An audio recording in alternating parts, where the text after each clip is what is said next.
as COVID-19 spreads across the continent, Africa has responded swiftly to the pandemic, and as of now, reported cases are lower than feared.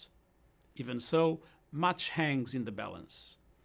In recent years, Africans have done much to advance the well-being of the continent's people. Economic growth has been strong, the digital revolution has taken hold, a free trade area has been agreed. But the pandemic threatens African progress.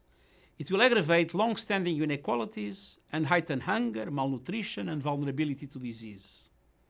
Already, demand for Africa's commodities, tourism, and remittances are declining.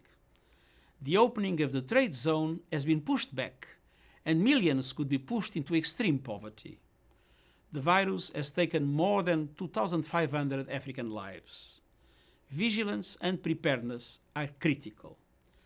I commend what African countries have done already together with the African Union. Most have moved rapidly to deepen regional coordination, deploy health workers, and enforce quarantines, lockdowns, and border closures. They're also drawing on the experience of HIV/AIDS and Ebola to debunk rumors and overcome mistrust of governments, security forces, and health workers. I express my total solidarity with the people and governments of Africa in tackling COVID-19. United Nations agencies, country teams, peacekeeping operations, and humanitarian workers are providing support. UN solidarity flights have delivered millions of test kits, respirators, and other supplies, reaching almost the entire continent.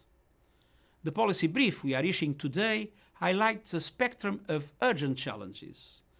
We are calling for international action to strengthen Africa's health systems, maintain food supplies, avoid the financial crisis, support education, protect jobs, keep households and businesses afloat, and cushion the continent against lost income and export earnings. African countries should also have quick, equal, and affordable access to any eventual vaccine and treatment that must be considered global public goods. I have been calling for a global response package amounting to at least 10% of the world's gross domestic product.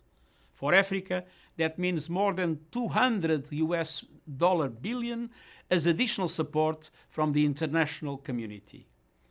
I also continue to advocate a comprehensive debt framework, starting with an across-the-board debt standstill for countries unable to service their debt, followed by targeted debt relief and a comprehensive approach to structural issues in the international debt architecture to prevent defaults.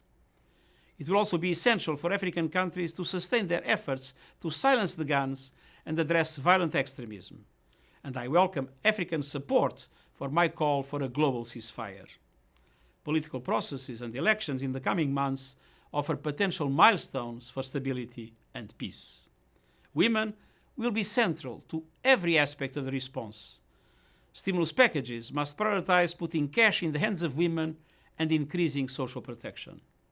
We must empower African youth. The human rights of all must be respected. Many difficult decisions will need to be taken as the pandemic unfolds, and it will be essential to retain the trust and participation of citizens throughout. These are still early days for the pandemic in Africa, and disruption could escalate quickly.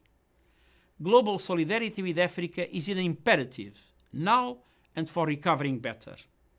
Ending the pandemic in Africa is essential for ending it across the world. Thank you.